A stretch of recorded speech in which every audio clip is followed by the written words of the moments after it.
चलो कहां तक पढ़ लिया हमने? कन्वर्जन देख लिया है, ठीक है। लास्ट टॉपिक बचा है मीटर ब्रिज एंड पोटेंशियोमीटर। पहले पोटेंशियोमीटर समझते हैं, थोड़ा कॉम्प्लिकेटेड है, मजेदार टॉपिक है। अगर समझ गए तो इसको जाके दो दो लोगों को पकड़ना है और उनको समझाना है, क्योंकि ये टॉपिक ऐसा है कि इसको अगर तुम किसी को पकड़ के समझाओगे तो ये बिल्कुल अच्छे तरीके से तुमसे बन जाएगा, फिर कहीं कोई गड़बड़ नहीं होगा। स्टेप वाइज समझेंगे, प्रॉपर समझना है, ध्यान देना है, और एक बार में नहीं आएगा, घर जाके इसको वापस से क्या करना है, रिवाइज करना है, और किसी एक को दो को पकड़ के समझाओ, सबसे बेस्ट तरीका है। और सही से पकड़ लिया तो कभी इसका क्वेश्चन गलत नहीं होगा। ये भी उसका छोटा सा टॉपिक मीटर ब्रिज है, बिल्कुल आसान सा है, वो भी हम क्या कर लेंगे, देख लेंगे। तो टॉपिक हमारे पास पोटेंशियोमीटर। आई होप तुम लोग के तक लॉकडाउन खुल गया था और तुम लैब का चेहरा देखे होगे। लैब का चेहरा देखा हुआ है। अब अगर तुमने लैब का चेहरा देखा है तो तुमने देखा होगा एक बड़ा सा बोर्ड लगा होगा और उसमें खूब बड़ा इस तरह से वायर लगे होंगे। तो जो वायर जिसमें ऐसे ऐसे लगे हुए थे वही क्या है, पोटेंशियोमीटर डिवाइस है। तो सारे स्टेप्स इसके लिए क्या कर रहे हैं, सीख रहे हैं, है ना, चेक कर रहे हैं कि क्या है, क्यों उतना लंबा तार लगा हुआ था और क्या काम है ये सारी चीज। मुझे बताओ किसी को अगर बेसिक नॉलेज हो कि पोटेंशियोमीटर क्या है, कौन सी डिवाइस है, कौन सी डिवाइस है, क्या यूज करते हैं पोटेंशियोमीटर को? जो पता है यार, सही है तो सही, गलत हो तो गलत, क्या दिक्कत है? किसका लिमिट निकालने के लिए बेटा? ईएमएफ की लिमिट निकालने के लिए, ठीक है। और इंटरनल रेजिस्टेंस निकालने के लिए, बहुत बढ़िया।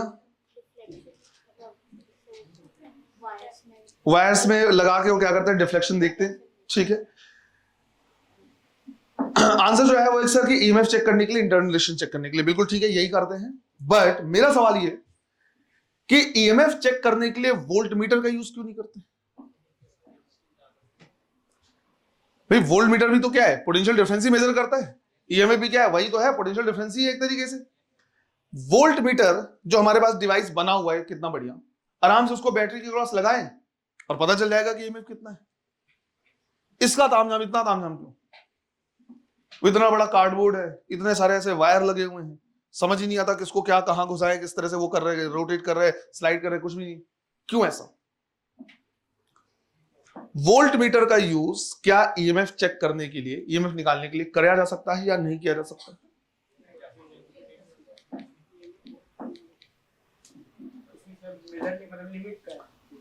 किसका डिफरेंस है, मतलब? हाँ कोई दिक्कत नहीं, जैसा समझ। ये तो तुम दोनों ने मैचिंग मैचिंग शर्ट क्यों पहनी दोनों?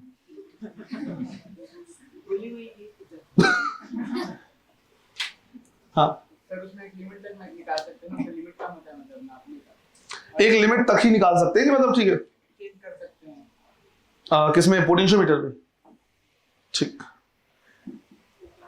समझो, वोल्ट मीटर अगर तुम्हारे पास है और तुम ये सोचोगे वोल्ट मीटर से हम क्या कर लें, ईएमएफ निकाल लें, एक बैटरी लिया, दो तरह वोल्ट मीटर लगाया और उसकी रीडिंग देके हम बोलेंगे कि इसका ईएमएफ ये है, तो आंसर नहीं आएगा सही। रीजन ये है कि जैसे ही करंट फ्लो होना शुरू होता है, भाई वोल्ट मीटर को काम करने के लिए करंट तो फ्लो होगा, बिना करंट फ्लो ये वोल्ट मीटर काम कर पाएगा क्या? नहीं। प्रॉब्लम ये होता है कि जैसे ही करंट फ्लो होना शुरू होता है वैसे ही एक पोटेंशियल ड्रॉप हो जाता है। जो बैटरी का इंटरनल रेसिस्टेंस है वो एक पार्ट कंज्यूम कर लेता है, खुद यूटिलाइज कर लेता है, which is equal to I into small r. तो अगर जैसे ही वोल्ट मीटर लगाओगे, वोल्ट मीटर को काम करने के लिए करंट फ्लो होना पड़ेगा, करंट जैसे ही फ्लो हुआ वो आई इंटू स्मॉल आर क्या कर लेगा, कंज्यूम कर लेगा, और अगर आई इंटू स्मॉल आर कंज्यूम कर लेगा तो ये ईएमएफ नहीं दिखाएगा बल्कि उससे थोड़ी कम वैल्यू दिखाएगी। दिक्कत ये हो जा रही है। तो समस्या ये हो रही है कि वोल्ट मीटर को काम करने के लिए करंट फ्लो होना पड़ेगा, करंट फ्लो हुआ, ईएमएफ नहीं पता चलेगा, तुमको पोटेंशियल डिफरेंस, वोल्टेज पता चल जाएगा कि इतना इसके क्रॉस वोल्टेज है, ईएमएफ कितना है वो नहीं पता। मतलब ये समझ में आया कि अगर हमें क्या करना है, ईएमएफ निकालना है तो करंट फ्लो नहीं होना चाहिए। पर फिर समस्या है, अगर करंट फ्लो नहीं हुआ, मतलब वोल्ट मीटर तुमने नहीं लगाया, ये लगाया और स्विच ओपन किया है, तो सेल को देख के थोड़ी ना बता पाएंगे कि कितना ईएमएफ है। तो यहां पे क्या है, गाड़ी आके टक रही है कि वोल्ट मीटर को काम करने के लिए करंट फ्लो होना चाहिए, करंट फ्लो होगा तो ये ड्रॉप हो जाएगा, और करंट नहीं फ्लो कराओगे तो ईएमएफ पता चलेगा, लेकिन करंट नहीं फ्लो करा रहे हैं तो समझेंगे कैसे, ये वर्क कैसे करेगा। अब मुझे ऐसा चाहिए कि करंट भी फ्लो ना हो और ईएमएफ भी पता चल जाए। अब इसके लिए जो जुगाड़ लगाया इंजीनियर्स ने, उसी का नाम है पोटेंशियोमीटर। कि किस तरह से हम क्या करें, किसी बैटरी को, किसी सेल को एक सर्किट में लगाएं और हम ये कोशिश करें कि करंट भी फ्लो ना हो। और जब करंट फ्लो नहीं होगा तो जो भी हम रीडिंग लेंगे वही क्या होगा, ईएमएफ। और इसी जुगाड़ का नाम क्या है, पोटेंशियोमीटर। अब इसके एक्चुअल सर्किट में पहुंचने से पहले एक नॉर्मल तरीके से हम इसको समझने की कोशिश करते हैं। लेट्स अज्यूम कि यहां पे मेरे पास क्या है, एक सेल है और इसी तरह से एक सेल मैंने ऐसे भी लगा दिया। मुझे बताओ दोनों किसमें लगे हुए, दोनों किसमें लगे हुए? अगर मैं यहां से कोई वायर निकाल के एक्सटर्नल लगा दूं तब ये पैरेलल होगा, पर मैं सिर्फ इनकी बात करूं तो ये किसमें लगे, सीरीज में, क्योंकि इन दोनों के लिए करंट क्या होगा, सेम होगा। दोनों एक दूसरे का सपोर्ट कर रहे हैं या अपोज कर रहे हैं? फिलहाल ये क्या कर रहे हैं, अपोज कर रहे हैं। इस पर्टिकुलर सर्किट के लिए अपोज कर रहे हैं। ये चाहता है करंट एंटी क्लॉकवाइज फ्लो, ये चाहता है करंट क्लॉकवाइज। पर हाँ, इसी से वायर निकाल के मैं कहीं और लगा दूं, दोनों एक दूसरे का क्या कर रहे हैं, सपोर्ट कर रहे हैं। तो सिचुएशन पे डिपेंड करती है। अब ये दोनों एक दूसरे का क्या कर रहे हैं, अपोज कर रहे हैं। थोड़ी देर के लिए समझो। मान लो मैंने बोला कि ये मेरे पास एक ऐसा सेल है, स्पेशल टाइप का सेल है, जिसकी वैल्यू को मैं 0 से लेकर 10 तक वेरी कर सकता हूं। स्पेशल टाइप का सेल है जिसकी वैल्यू को मैं 0 से 1 2 3 4 करता हुआ क्या कर सकता हूं, वेरी कर सकता हूं। तो इसकी जो रीडिंग है, जो वेरिएशन है, वो है 0 to 1 1 to 2 2 to 3 ऐसे करते हुए 10 वोल्ट तक हम वेरी कर सकते हैं। तो ये 0 to 10 की कैपेसिटी का एक वोल्टेज है। कैपेसिटी से कंफ्यूज नहीं होना, वो कैपेसिटी की बात नहीं करें, इन जनरल बात करें। और ये मेरे पास क्या है, एक रैंडम सेल है जिसका ईएमएफ मुझे क्या करना है, फाइंड आउट करना है। अब इस सर्किट में करंट फ्लो हो रहा है या नहीं हो रहा, उसके लिए मैंने एमीटर क्या कर दिया, लगा दिया, या गैल्वेनोमीटर लगा दिया, वो भी काम कर सकता है। लेट्स अज्यूम कि जो मुझे सेल मिला ये 5 वोल्ट का था। फिलहाल मुझे नहीं पता कितना है, मान लो कितना है, 5 वोल्ट का। अब देखो होगा क्या, इसको हम लगाएंगे, यहां लगा देंगे, दोनों एक दूसरे का क्या करेगा, अपोज करेगा। और इसकी वैल्यू मैंने शुरू में सेट कर रखी कितनी, 0। जब मैंने इसकी वैल्यू सेट कर रखी 0, इस सर्किट से करंट फ्लो होगा या नहीं होगा? जब मैंने इसकी वैल्यू 0 सेट कर रखी है, इस सर्किट से करंट फ्लो होगा या नहीं होगा? ऑब्वियसली होगा। किसकी वजह से होगा, 5 वोल्ट अननोन की वजह से।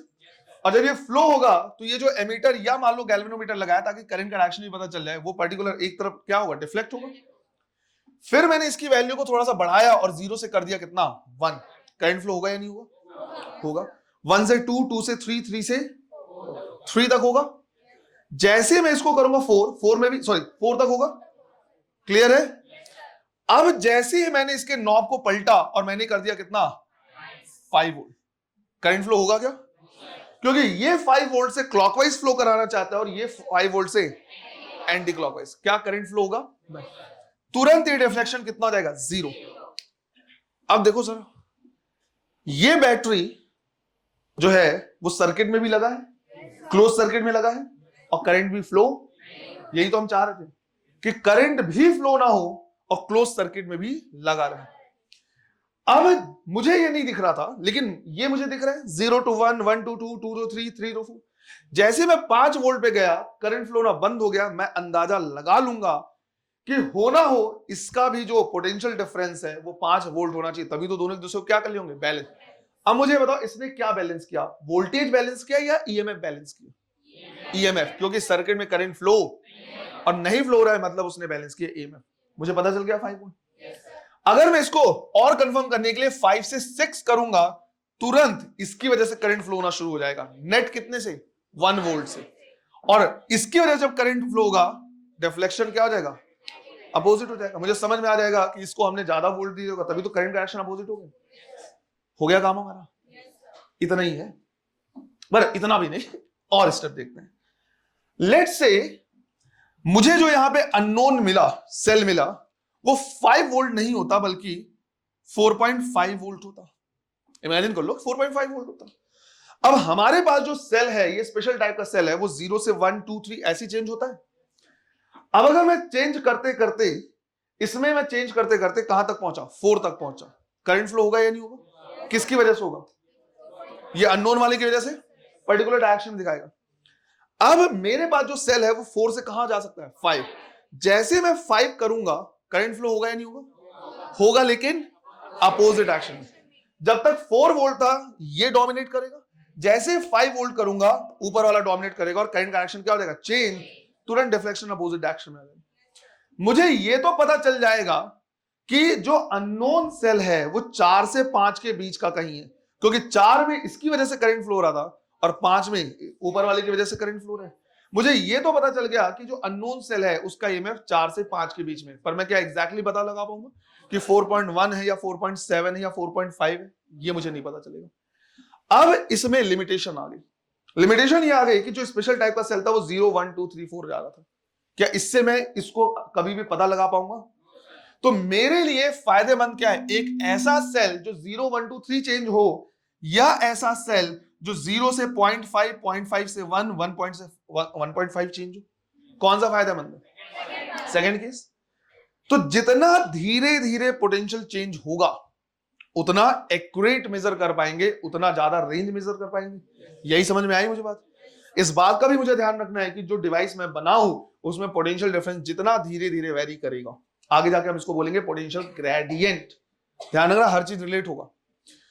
तो अगर मेरे पास ये स्पेशल टाइप का सेल ऐसा होता कि 0 से 0.5 0 से 1 1 से 1.5 चेंज होता तो बड़ा बढ़िया हो जाता। मैं इसको चेंज करते करते करते करते कहां पहुंचता, 4 वोल्ट तक, तब तक इसकी वजह से करंट फ्लो होता, फिर 4 से जाता किसमें, 4.5 से। जैसे ही 4.5 पे जाता मैं, जो पोटेंशियल जो करंट का फ्लो कितना हो जाता, 0, डिफ्लेक्शन बंद हो जाता। मैं तुरंत गेस कर लेता ये 4.5 का होगा। फिर 4.5 से अगर मैं इसको 5 करता, करंट का डायरेक्शन क्या होता, अपोजिट होता। इससे चेक कर सकते हैं। इसके साथ खासियत ये है कि मैं 5 वोल्ट भी चेक कर सकता था, 4.5 भी चेक कर सकता हूं। रेंज बढ़ गया, 0.5 को भी चेक कर सकते हैं। लेकिन मान लो अगला केस ऐसा हुआ कि 4.5 नहीं बल्कि 4.3 वोल्ट का सेल होता, क्या अब ये हेल्प कर पाता हमारी? हम 4 तक अगर पहुंचते तो इसकी वजह से करंट फ्लो था। जैसे नॉब टर्न करता 4.5, ऊपर वाले की वजह से करंट। मुझे ये तो पता चल जाता कि 4 से 4.5 के बीच में कहीं वैल्यू है, बट एग्जैक्टली कितना है अंदाजा लगा पाएंगे क्या? ज्यादा बेटर क्या है, सेकंड या थर्ड केस जो ऐसा स्पेशल सेल है जो 0 से 0.1 0.2 0.3 चेंज हो, कौन सा? और बेटर है, टाइम मुझे थोड़ा ज्यादा लगेगा, सेंसिटिविटी ज्यादा है। सेंसिटिविटी ज्यादा कहने का मतलब है छोटे से छोटे पॉइंट्स को क्या कर पाए, चेक कर पाए। जितनी कम वैल्यू को मेजर कर पाएगा उतना ज्यादा सेंसिटिव कहलाएगा। टाइम ज्यादा लग सकता है, पर इसमें मैं जितने सेल हैं उनको चेक कर सकता हूं। समझ में आया? तो ये ज्यादा बेटर है, जिसमें रीडिंग जितनी धीरे चेंज होगी वो उतना ज्यादा सेंसिटिव होगा, उतने वेराइटीज ऑफ सेल को क्या कर सकता है, चेक कर सकता है। और कहानी बिल्कुल वैसी ही कि 4.3 अगर है तो 4.2 तक जब मैं पहुंचूंगा तब तक इसकी वजह से करंट फ्लो होगा। 4.3 पे पहुंचूंगा करंट कितना, 0। 4.4 पे पहुंचूंगा ऊपर वाले की वजह से फ्लो होने लगेगा। तो बस मुझे एक ऐसा सेल चाहिए, बट मेरे पास ऐसा सेल नहीं है। ऐसा सेल होता ही नहीं, कोई मतलब ही नहीं बनाने का, कितना ही बना लेंगे।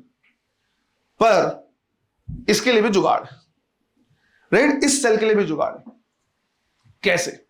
अब वो समझते हैं। अब हम आ रहे हैं किसमें, पोटेंशियोमीटर के सर्किट में। पोटेंशियोमीटर के सर्किट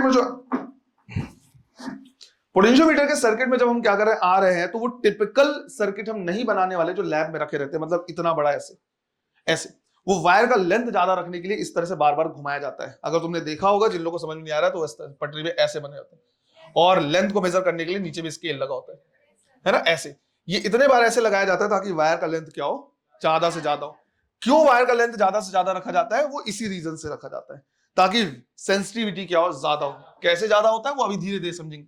इसमें स्टेप वाइज हमको क्या करना है, समझना है। यहां तक कोई समस्या, कॉन्सेप्ट समझ में आ रहा है कि हम क्या करना चाह रहे हैं? ठीक है। अब यहां पे हम क्या कर रहे हैं, ऐसे ले रहे हैं कि हमने क्या किया, एक सेल ले लिया ऐसे। ये कहलाता है ड्राइविंग सेल। ड्राइविंग सेल कहने का मतलब है जो पूरे पोटेंशियोमीटर के सर्किट को ड्राइव कर रहा है, पोटेंशियल डिफरेंस प्रोवाइड कर रहा है। और यहां पे मैंने 2-3 सेल लगाया हुआ है ये बताने के लिए कि इसकी वैल्यू क्या होती है, ज्यादा होती है। क्यों ज्यादा होती है खुद समझ लो। मान लो यहां पे जो मैंने ऊपर में सेल लिया था वेरिएबल वाला, वो 0 से 10 तक है, और व्हाट इफ मेरे पास 12 वोल्ट का एक अननोन आ जाए, क्या मैं उससे कभी बैलेंस कर पाऊंगा इसको?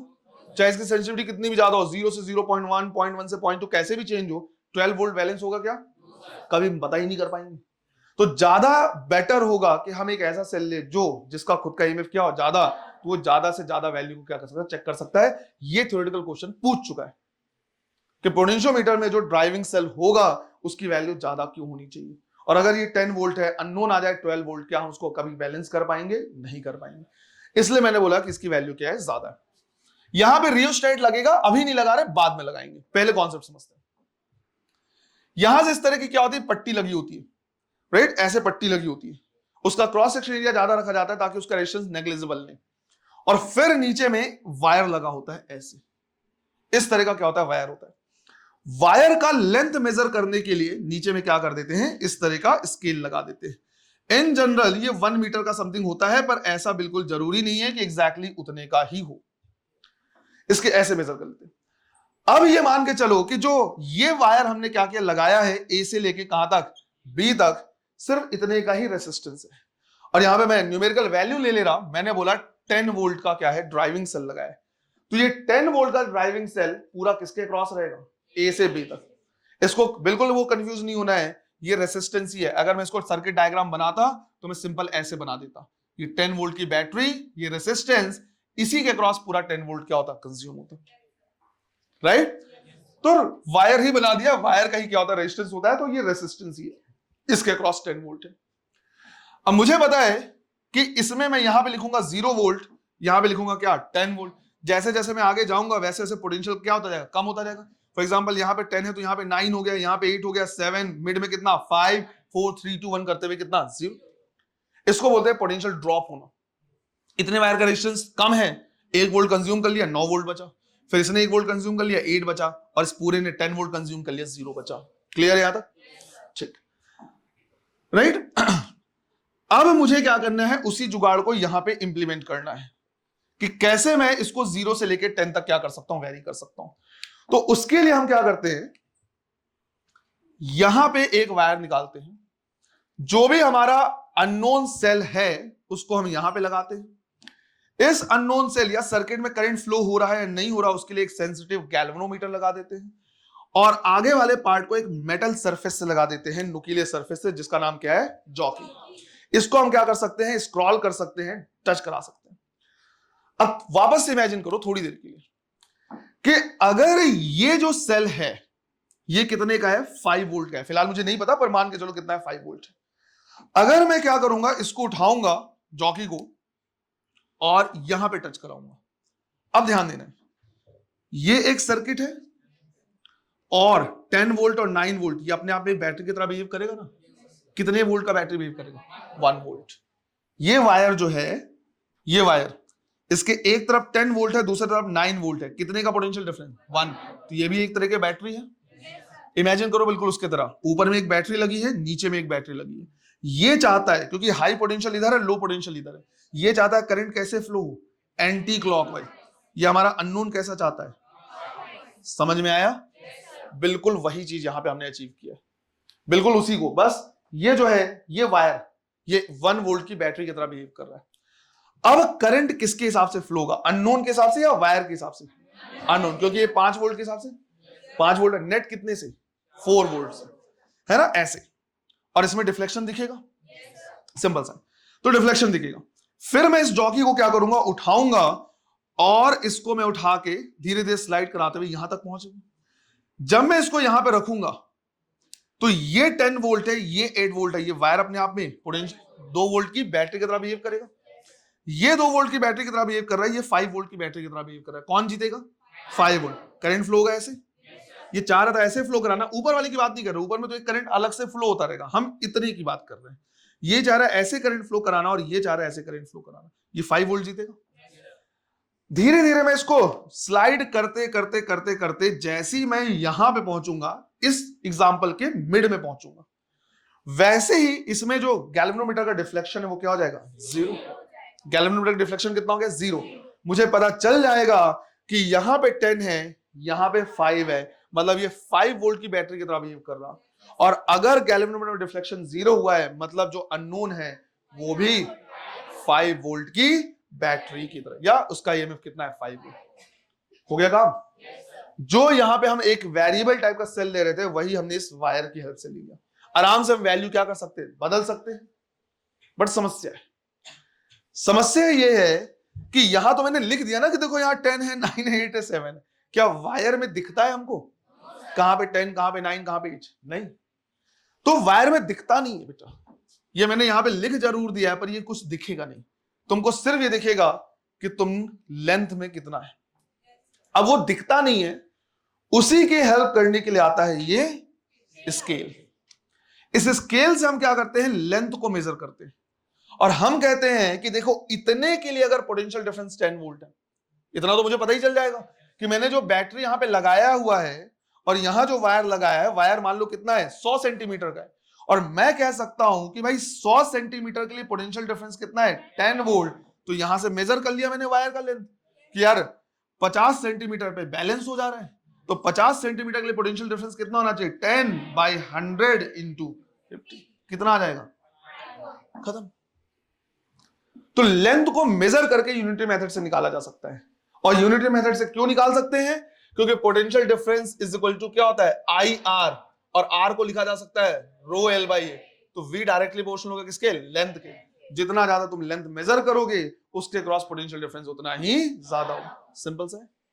अरे आ रही बात समझ में, ऐसा कर। फिर थोड़ी और वो करते हैं। एक चीज ध्यान रखना है कि पोटेंशियोमीटर में ये जो ड्राइविंग सेल है इसकी जो बैटरी होनी चाहिए ज्यादा होनी चाहिए। क्वेश्चन पूछेगा ज्यादा क्यों होना चाहिए, रीजन सिंपल सा है, क्या इसकी ज्यादा वैल्यू क्यों होनी चाहिए, ताकि यहां पे तुम ज्यादा वेरिएशन की क्या कर सको, सेल को चेक कर सको। 10 वोल्ट है, यहां पे 10 लगाया है, यहां पे मैक्सिमम 10 वोल्ट ही चेक कर सकते हो, 12 को बैलेंस नहीं कर पाओ, तो यहां पे हम ज्यादा लगाते हैं।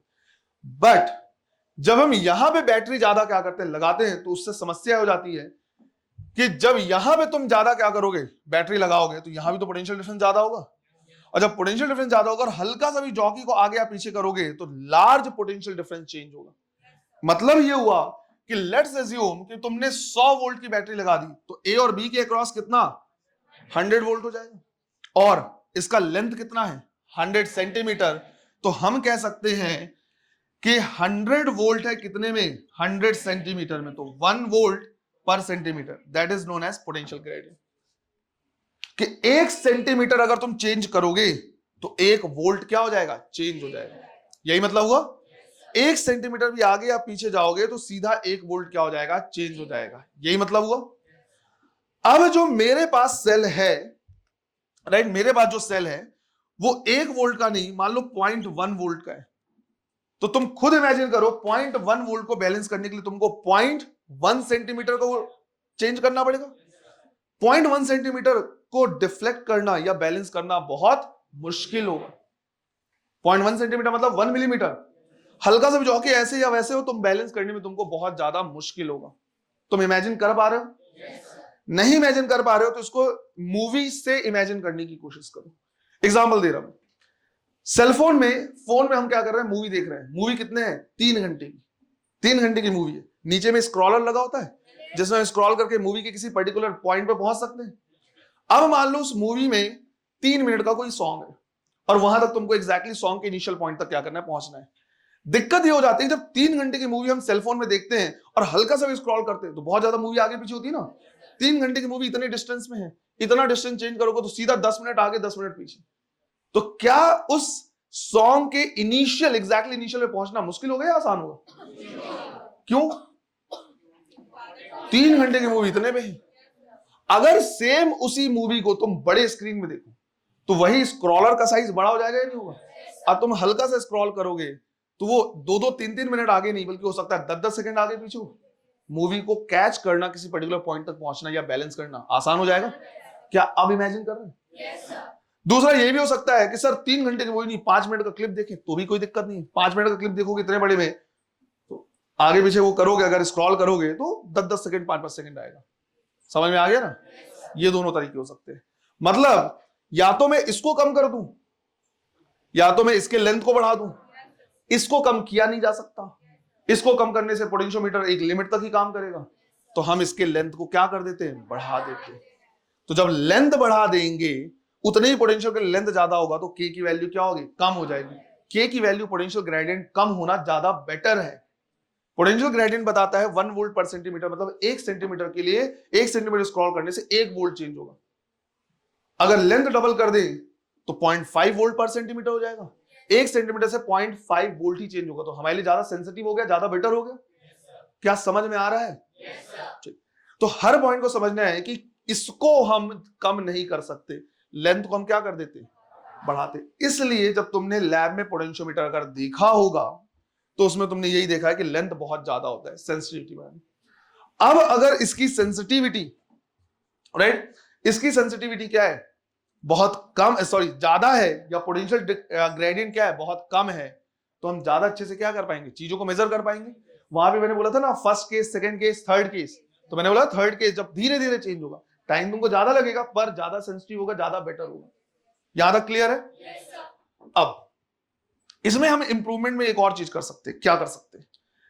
100 वोल्ट की बैटरी लगा दी, लेंथ भी लगा दिया, बड़ा लगा दिया। अब ऐसा भी नहीं कि लेंथ को इतना बहुत ही बड़ा लगा सकते हैं भाई, साइज भी का ध्यान रखना है। मैं ये चाहता हूं कि मुझे 100 वोल्ट की बैटरी भी ना निकालनी पड़े और मुझे इस लेंथ को भी बार बार बढ़ाना ना पड़े, क्योंकि एक बार डिवाइस मैंने बना दिया मतलब बना दिया, अब बार बार वायर निकाल के दूसरा लेंथ हम नहीं लगा सकते। उसके बावजूद मैं इसकी सेंसिटिविटी को फर्दर बढ़ाना चाह रहा हूं। तो सेंसिटिविटी को फर्दर बढ़ाने के लिए इसके अक्रॉस पोटेंशियल डिफरेंस क्या होना चाहिए, कम होना चाहिए। तो इसके अक्रॉस पोटेंशियल डिफरेंस कम करने के लिए मैं यहां पे एक और रेसिस्टेंस लगा देता हूं। अगर इस वायर का रेसिस्टेंस है 50 ओम और यहां जो रेजिस्टेंस लगाया है ये भी है 50 ओम, तो ये दोनों आधा आधा यूज कर लेंगे।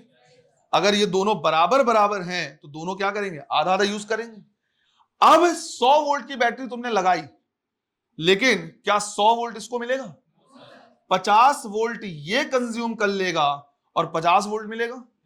ये कितना हो जाएगा, वैल्यू कम हो गई ना, मुझे इसको बदलना पड़ा ना मुझे कुछ और बदलना पड़ा, वायर के लेंथ को नहीं बढ़ाना पड़ा, सेंसिटिविटी बढ़ गई, पोटेंशियल ग्रेडियंट कम हो गया। अब मैंने यहां जो रेसिस्टेंस लगाया ये स्पेशल टाइप का रेजिस्टेंस है, रेजिस्टेंस की वैल्यू में इंक्रीज डिक्रीज कर सकता हूं। अगर मैं इसके रेसिस्टेंस को बढ़ा के 75 ओम कर दूं तो इसके अक्रॉस जो पोटेंशियल होगा वो बढ़ जाएगा, वो बढ़ जाएगा। कितना बढ़ेगा वो तो हमको क्या करना पड़ेगा, निकालना पड़ेगा, रेशियो से निकालना पड़ेगा। पर रेशियो आता है हमको। ये और वायर किस में लगे हैं, सीरीज में। सीरीज में आई की वैल्यू क्या होगी, कांस्टेंट। अरे आई की वैल्यू तो V डायरेक्टली प्रोपोर्शनल टू। तो अगर मुझे निकालना है इसके अक्रॉस तो V1 इक्वल टू क्या लिखेंगे, V R2 divide by R1 plus R2। Simple सा, सॉरी डायरेक्टली प्रोपोर्शनल है ना बेटा, R1 divide by R1 plus R2, खत्म। तो जैसे तुम इसको बढ़ाओगे इसकी वैल्यू कम होगी तो इसके अक्रॉस पोटेंशियल भी क्या हो जाएगा, कम, सेंसिटिविटी कम हो गई। और बढ़ा दो, है ना, 75 की जगह 175 कर दो, 175 की जगह 275, इसके अक्रॉस कम होता जाएगा। फिर ऐसा लगेगा कि नहीं यार यहां से बैलेंस नहीं हो पा रहा, तो वापस से इसकी वैल्यू को कम करना शुरू कर दो, इसके अक्रॉस पोटेंशियल डिफरेंस क्या होता जाएगा, बढ़ता जाएगा। तो ये काम हो जाता है इस वेरिएबल रेसिस्टेंस का, which is known as rheostat. इसको बोलते हैं रियोस्टैट। रियोस्टैट से हमको इस वायर के लेंथ को बदलने की जरूरत नहीं पड़ती और ना तो बैटरी को बदलने की जरूरत पड़ती। हम हाई वोल्टेज का बैटरी लगा देते हैं, वायर भी लंबा लगा देते हैं और रियोस्टैट की वैल्यू को चेंज करते रहते हैं। उसकी 0 कर देंगे तो पूरा वोल्टेज इसको मिलेगा। मुझे लग रहा नहीं सेंसिटिविटी बढ़ानी है, इसके क्रॉस पोटेंशियल डिफरेंस कम करना है बिना बैटरी चेंज किए, तो इसके रेजिस्टेंस को क्या कर दो, बढ़ा दो। इसके रेजिस्टेंस को बढ़ाओगे ऑटोमेटिकली इसके क्रॉस पोटेंशियल डिफरेंस क्या होता जाएगा, कम होता जाएगा। समझ में आया ये है बस।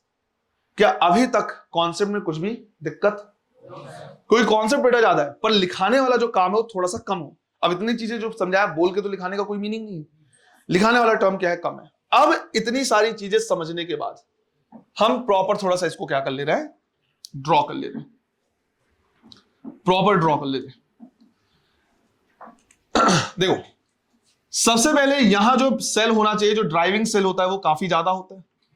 फिर यहां पे एक वेरिएबल रेसिस्टेंस लगाते हैं, इसको ऐसे रिप्रेजेंट करते हैं, ये कहलाता है क्या, रियोस्टैट। इस पूरे का रेजिस्टेंस के अलावा जो भी वायर लगा हुआ है इसका किसी का हम रेजिस्टेंस नहीं कंसीडर करते। फिर यहां पे एक बहुत बड़ा वायर लगाते हैं ऐसे, उसको मैं ऐसे नहीं लगा रहा, मैं सिंपल एक ही वायर लगा दे रहा बस ऐसे।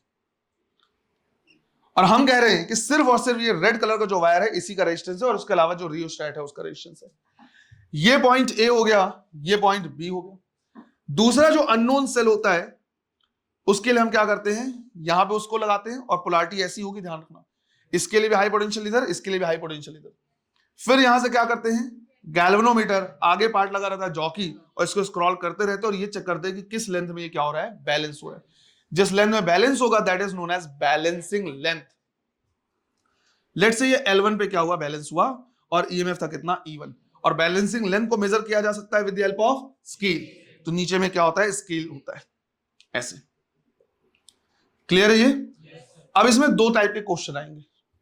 दो टाइप के क्वेश्चन में पहला क्वेश्चन ऐसा रहेगा कि ये देगा ड्राइविंग सेल का पोटेंशियल, आर का पोटेंशियल, मतलब रियोस्टेट का रेजिस्टेंस, और ये जो वायर है उसका भी रेजिस्टेंस देगा। जब वायर का भी क्या करेगा, रेजिस्टेंस देगा तुमको, तो ये एक तरीके से जब तुमको ऐसे समझ में ना आए तो हमेशा इसको ऐसे रिप्लेस कर लिया करो, ऐसे रिप्लेस कर। ये ड्राइविंग सेल हो गया, ये रियोस्टेट हो गया, और ये वायर हो गया, और तुमको सिर्फ ये निकालना है कि भाई रेजिस्टेंस के अक्रॉस पोटेंशियल डिफरेंस कितना। ये सिंपल सा सर्किट है, किया जा सकता है ना। कोई लोग इसको रिलेट नहीं कर पा रहे तो बेटा वो चीज और ये दोनों क्या है, सेम है। अगर मैं तुमको यहां दे दूं, दो रेजिस्टेंस दे दूं, बताओ इंडिविजुअल में कितना कितना वोल्टेज है, निकाल सकते हैं। सेम वही काम करके तुमको क्या करना है, इस वायर के अक्रॉस पोटेंशियल डिफरेंस निकाल लेना है। पता चल गया तुमको पोटेंशियल डिफरेंस? अब उसके बाद क्या करोगे, सीधा क्या करोगे, मेजर करोगे लेंथ, और तुम बोलोगे कि 100 सेंटीमीटर के क्रॉस इतना पोटेंशियल है, तो इस लेंथ के क्रॉस कितना होगा, उससे तुमको पता चल जाएगा E1 की वैल्यू या अननोन सेल की वैल्यू। समझ में आया? तो पहला जो तरीका होगा, राइट, पहला जो तरीका होगा कि रियोस्टेट और रेजिस्टेंस ऑफ द वायर दिया हो, तो पहला लिख रहे हैं हम, when resistance of rheostat and wire is given.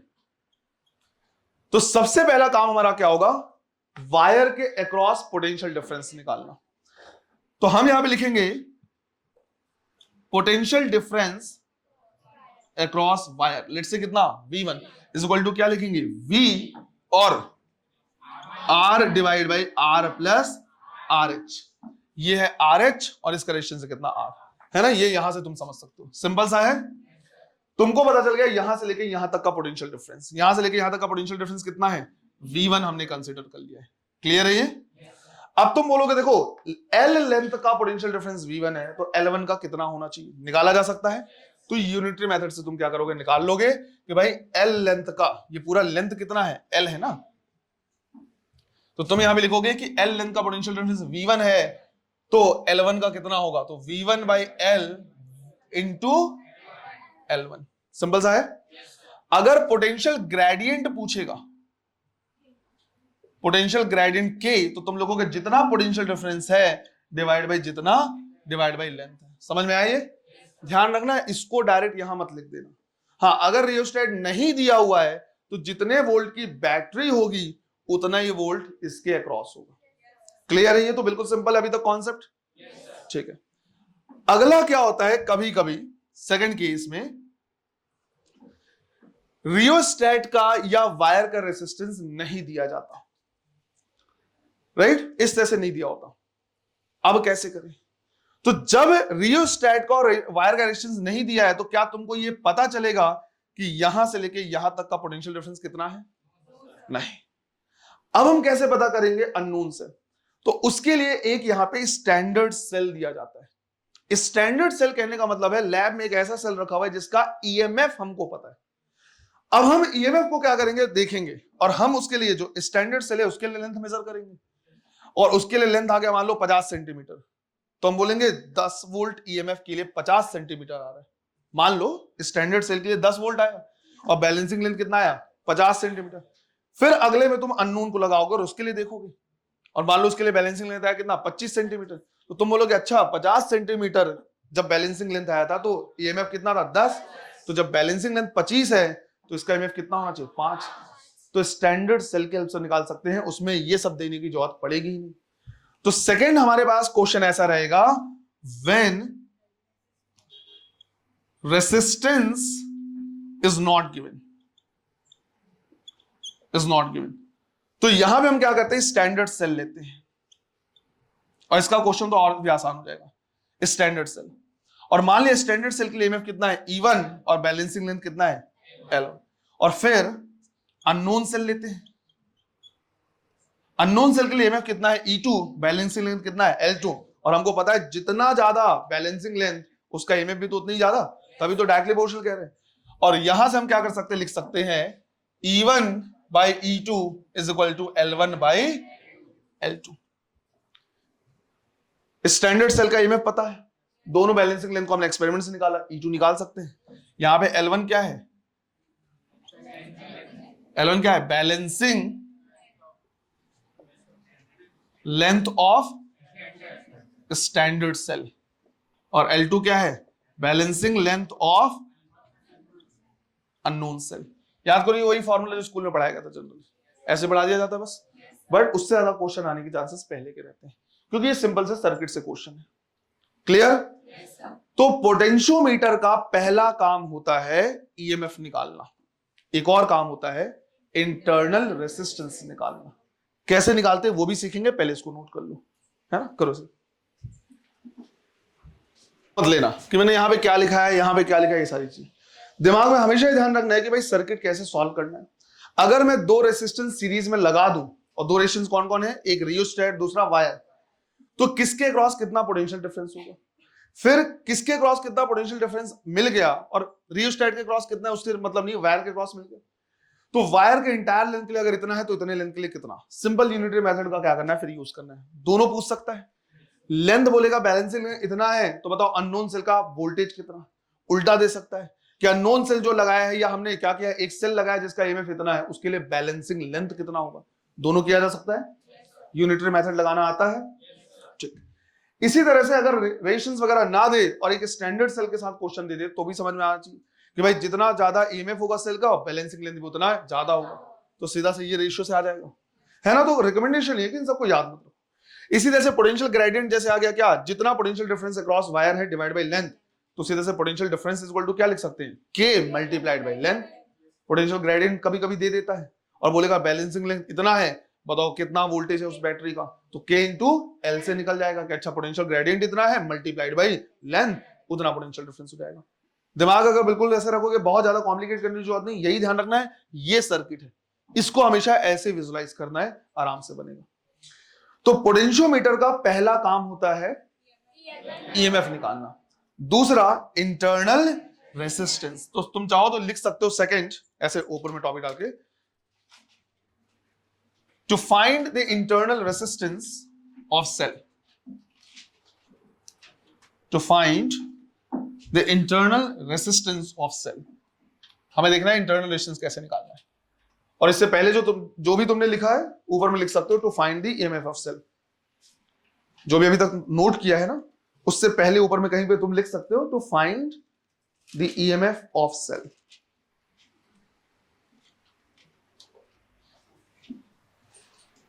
तो अभी तक जो लिखा है ईएमएफ, अब देख रहे हैं इंटरनल रेसिस्टेंस। जब हमें किसी सेल का इंटरनल रेसिस्टेंस निकालना होता है तो हम सर्किट को थोड़ा सा क्या करते हैं, चेंज करते हैं। सर्किट को चेंज कैसे करते हैं वो समझो।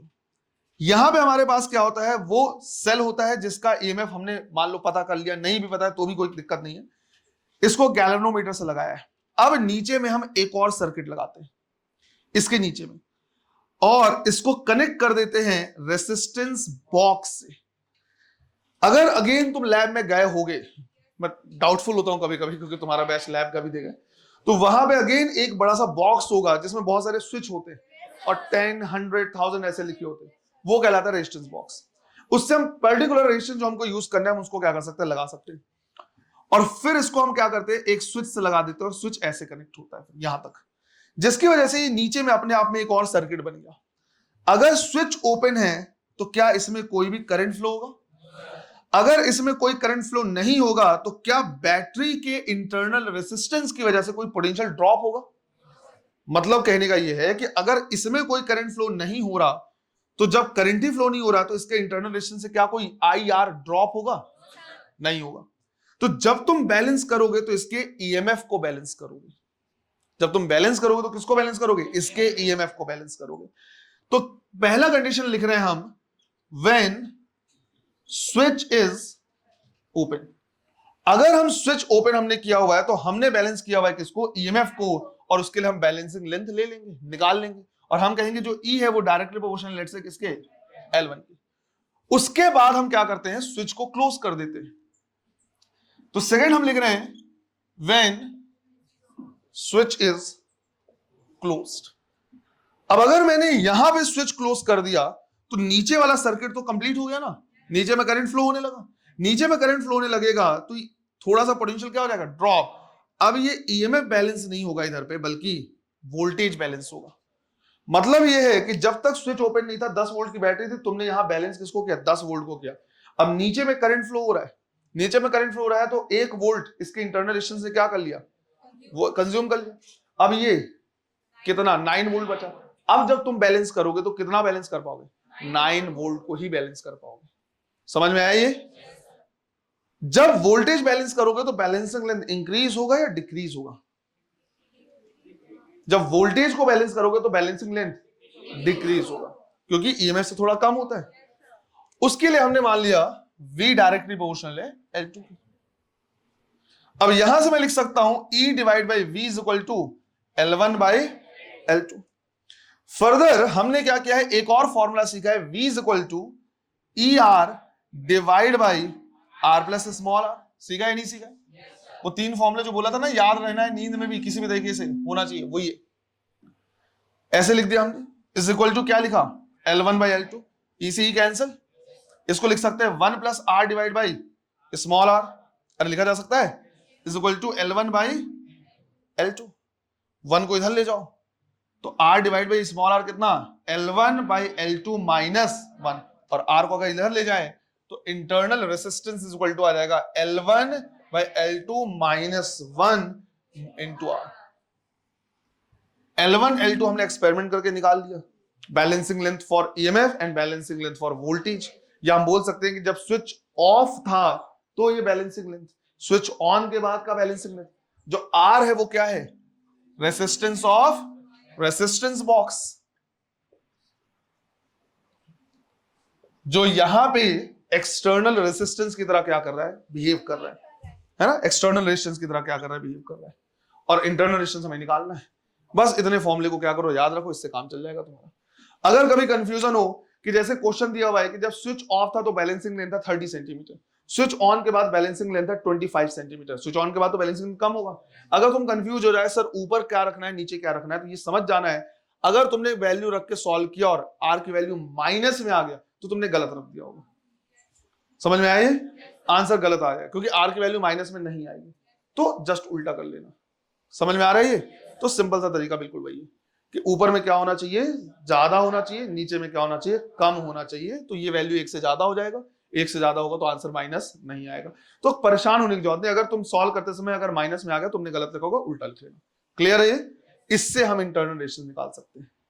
समझ में आया? पक्का? क्वेश्चन करते हैं, फिर नोट करो इसे। देखो यहां जो फॉर्मूले जैसे दिख रहे हैं तुमको, सब में ज्यादा वो नहीं करना, ध्यान नहीं रखना। ज्यादा ज्यादा तुम क्या कर सकते हो, इंटरनल रेजिस्टेंस वाले फॉर्मूले को याद रख सकते हो। बाकी सब क्या करना है तुमको, प्रॉपर एक सर्किट से सॉल्व करना है। और अगेन अगर ये सर्किट कॉम्प्लिकेट जैसा दिख रहा है कि समझ में आ रहा है क्या कैसा है, तो मेरा सजेशन वही है बार बार कि एक क्या करो, बैटरी लगाओ, यहाँ पे एक रेजिस्टेंस बना लो, यहाँ पे एक रेजिस्टेंस बना लो, एक रियोस्टेट हो गया, दूसरा क्या हो गया, वायर हो गया, बस खत्म। उससे तो सॉल्व करोगे तो ज्यादा फैमिलियर सा लगेगा। क्वेश्चन लिखना है,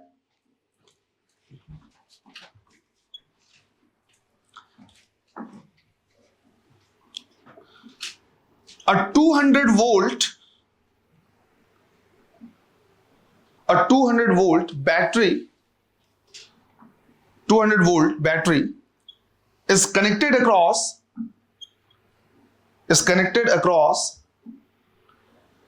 90 ohm rheostat, 90 ohm rheostat and a wire of resistance, and a wire of resistance 10 ohm and length 50 centimeter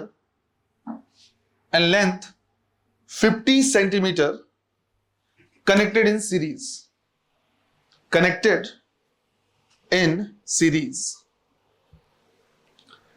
पहला question, find the potential gradient of wire, find the potential gradient of wire Second, find the balancing length. Find the balancing length for a cell. Balancing length for a cell having EMF 5 volt. Balancing length for a cell having EMF 5 volt. Third, find the EMF. Find the EMF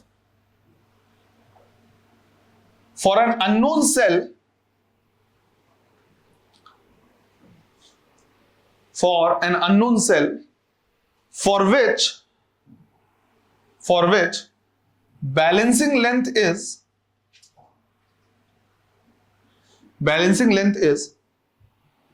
25 centimeter. Balancing length is 25 centimeter. Fourth, what is the maximum range? What is the maximum range of unknown cell which can be measured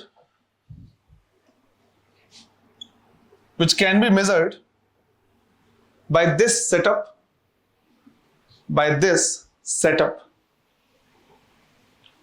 Full stop. Sorry. Next question. To measure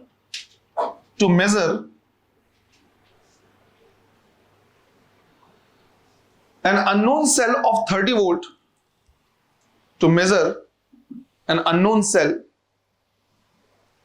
of 30 volt, what should be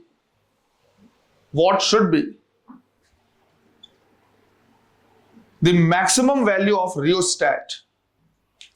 What should be the maximum value of rheostat?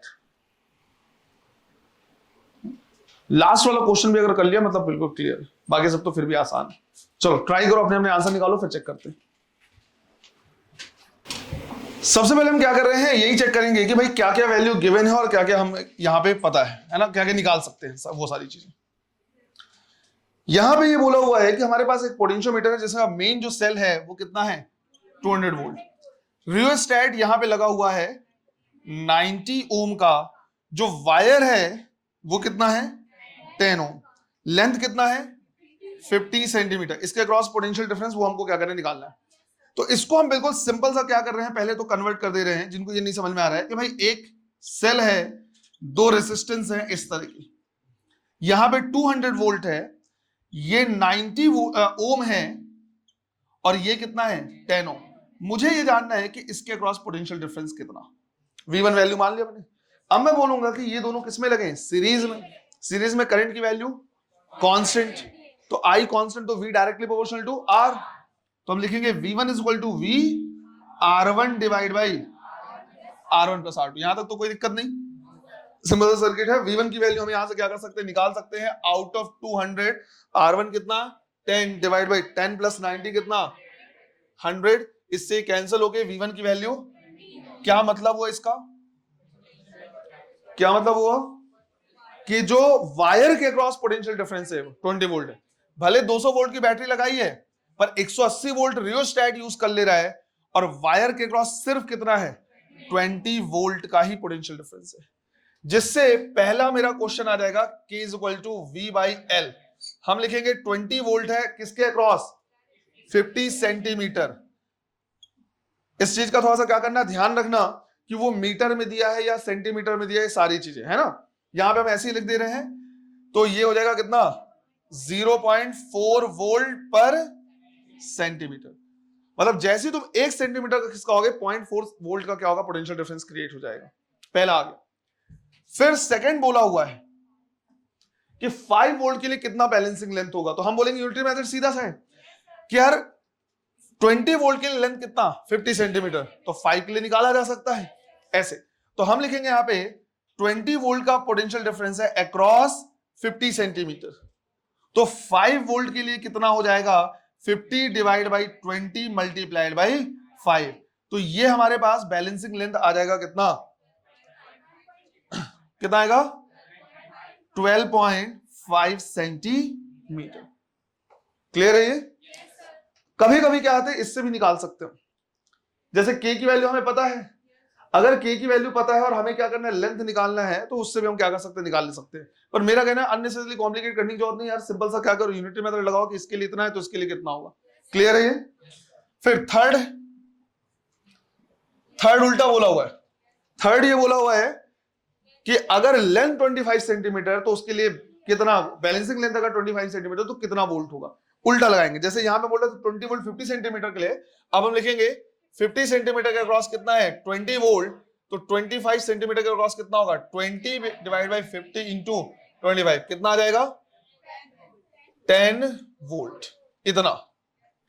Fourth पूछा हुआ है कि maximum कितना potential difference balance कर सकते हैं इस setup में 20, इस सेटअप में फिलहाल रियोस्टेट की इस वैल्यू के लिए तो कितना 20 वोल्ट है ना, इस पर्टिकुलर सेटअप के लिए, मतलब इसमें कोई छेड़खानी नहीं किया हुआ है, मैक्सिमम 20 वोल्ट। तो V मैक्सिमम कितना 20 वोल्ट। 20 से ज्यादा कर पाएंगे इस सेटअप में नहीं। फिर फिफ्थ, अब ये बोला हुआ है कि यार मेरे को 30 वोल्ट क्या करना है, मेजर करना है। 30 वोल्ट मेजर तब कर सकते हो जब इसके अक्रॉस कम से कम कितना हो 30 वोल्ट, और इसके अक्रॉस 30 वोल्ट कैसे होगा, रियोस्टेट की वैल्यू को थोड़ा कम करेंगे। जब रियोस्टेट की वैल्यू को थोड़ा कम करेंगे तो इसके अक्रॉस पोटेंशियल डिफरेंस बढ़ जाएगा, और बढ़ के कम से कम कितना हो जाए 30 हो जाए। तो अब मैं ये बोल रहा हूं कि यहां पे 30 वोल्ट होना चाहिए, तो इसकी वैल्यू कितनी हो ऐसे, तो वापस हम ऐसे निकालेंगे V1 इक्वल टू क्या लिखा था V divide by R1 divide by R1 plus, यही लिखा था।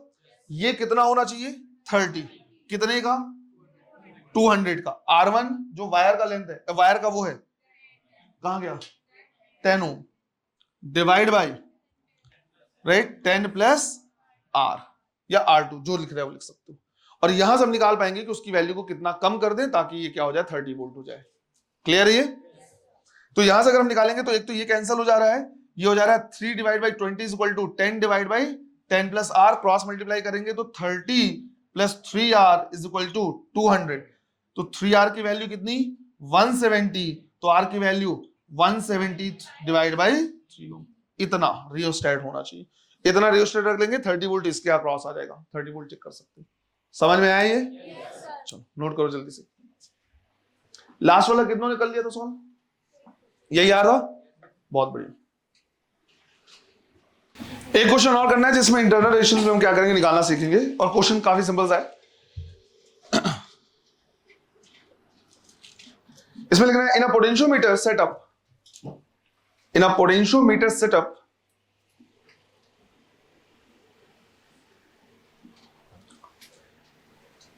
balancing length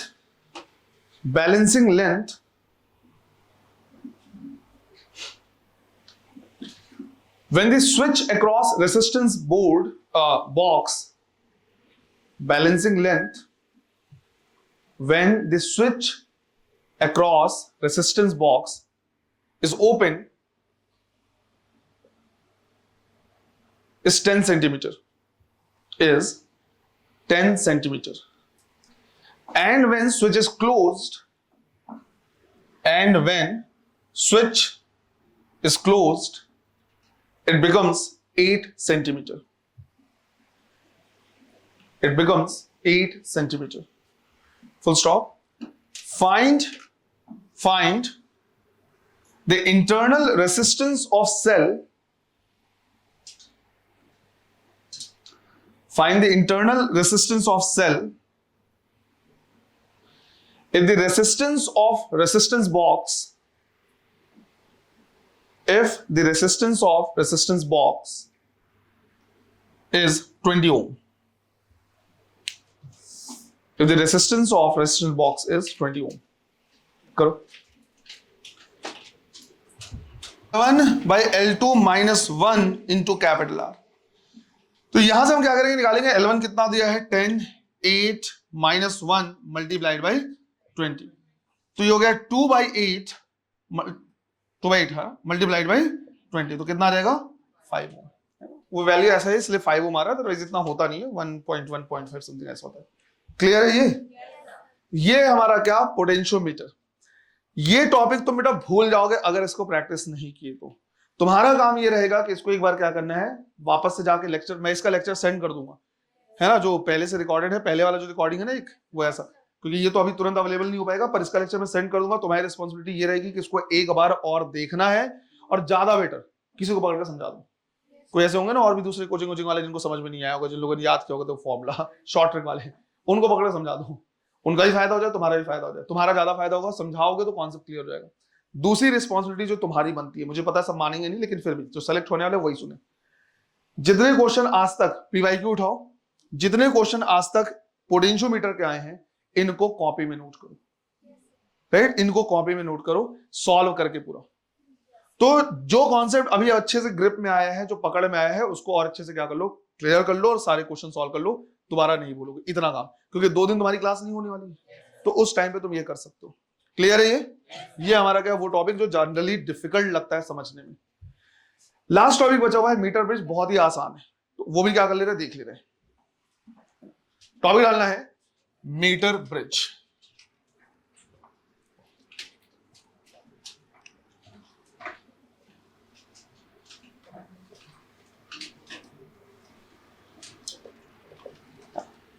इसमें जो सबसे पहले क्या करता है, थ्योरेटिकल क्वेश्चन पूछेगा कि ये जो मीटर ब्रिज है वो किस पे बेस्ड है, राइट, इसका जो प्रिंसिपल है वो क्या है।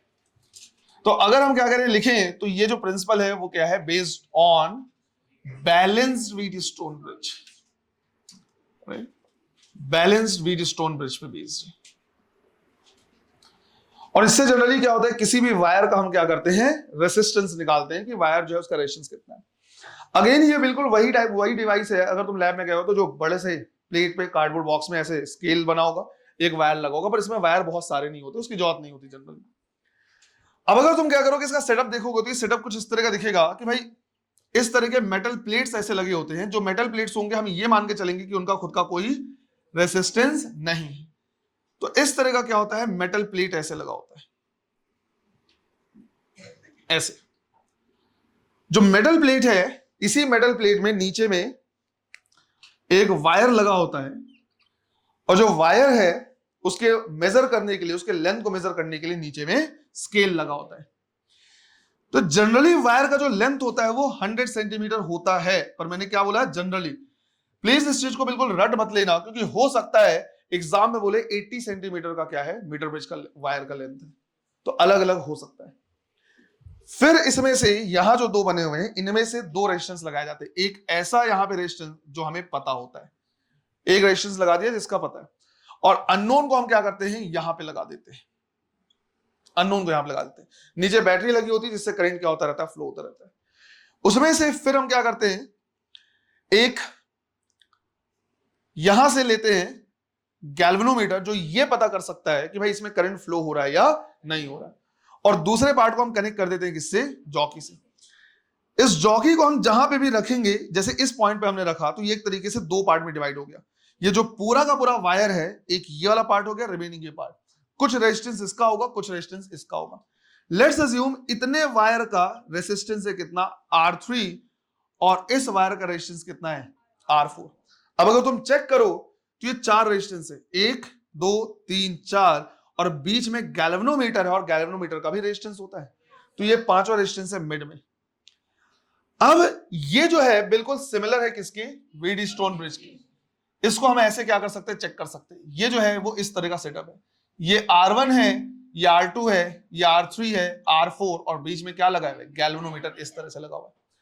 अब हम कहेंगे कि अगर ऐसा हुआ कि इनका रेशियो इसके रेशियो के बराबर, या इनका रेशियो इसके रेशियो के बराबर, तो बीच में जो रेजिस्टेंस लगा होता था उसमें करंट फ्लो होना क्या होता था, बंद हो जाता था। और हमने रीजन देखा भी था कैपेसिटर के टाइम पे कि भाई इसका और इसका पोटेंशियल क्या होता है, सेम हो जाता है, तो इसमें करंट फ्लो होना बंद हो गया। या उल्टा बोलेंगे कि अगर करंट फ्लो होना बंद हो गया, इसका मतलब है इनका रेशियो इनके रेशियो के बराबर हो गया होगा। तो हम वही करते हैं, यहां से जैसे जैसे हम बढ़ाते जाएंगे, एक तरफ का लेंथ क्या होता जाएगा, बढ़ता जाएगा, दूसरी तरफ का लेंथ कम होता जाएगा, इसका रेजिस्टेंस बढ़ता जाएगा, इसका रेजिस्टेंस कम होता जाएगा।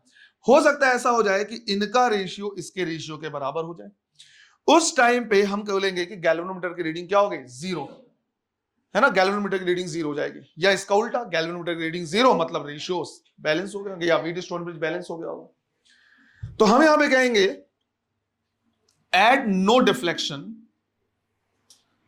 राइट, या बैलेंसिंग लेंथ। हम कहेंगे कि जब रीडिंग ऑफ, नो डिफ्लेक्शन का मतलब है रीडिंग ऑफ गैल्वेनोमीटर कितना हो जाए 0, तो यहां से हम कह सकते हैं कि भाई जो R1 बाई R2 का रेशियो किसके बराबर हो जाएगा, R3 और R4 के।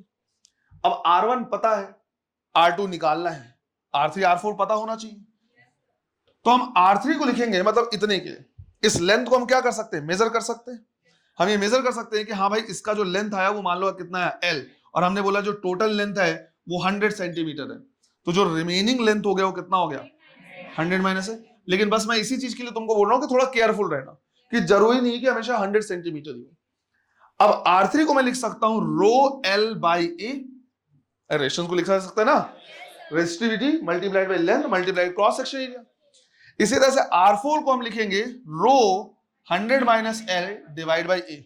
यहां से रो कैंसिल और ए से ए कैंसिल हो जाएगा, और हमें मिल जाएगा simple R1 by R2 is equal to L divide by 100 में। R1 हमें पता है, L हमने एक्सपेरिमेंट से निकाल लिया, 100 माइनस L पता चल जाएगा, R2 निकाल सकते हैं। बस एक ही चीज का केयरफुल रहना है कि अगर 100 सेंटीमीटर नहीं है तो जो लेंथ देगा वहां लिखेंगे, वो पुट करेंगे। सिंपल सा है ना, न्यूमेरिकल करवा या हो जाएगा। तुमको ऐसे बोलेगा कि यहाँ पे एक नॉन रेजिस्टेंस लगा हुआ है, उसकी वैल्यू दे देगा, नॉन रेजिस्टेंस लगा और बैलेंसिंग लेंथ बता देगा, बैलेंसिंग लेंथ बता देगा, या आ जाएगा। तो यहाँ पे R1 जो है ये हम बोल सकते हैं नॉन रेजिस्टेंस है। अच्छा, बिल्कुल ऐसा भी जो नहीं कि नॉन को यही लगाया जाए, ऐसा कुछ नहीं है। यहाँ पे अननोन को लगा सकता है, यहाँ पे नॉन को लगा सकता है, तो ऐसा कुछ नहीं है।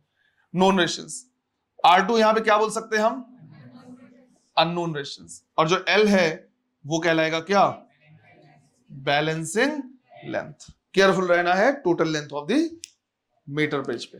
क्लियर है ये हमारा क्या, करंट इलेक्ट्रिसिटी। तुम्हारा काम है सारे पार्ट को क्या कर लेना, कंप्लीट कर लेना। उसके बाद हम क्या करेंगे, देखेंगे मैग्नेटिक इफेक्ट ऑफ करंट। मेरा वैसे रिकमेंडेशन ये है कि एक लेक्चर हम और देखेंगे जिसमें हम न्यूमेरिकल्स करेंगे, थोड़े वेरियस टाइप के न्यूमेरिकल्स देखेंगे।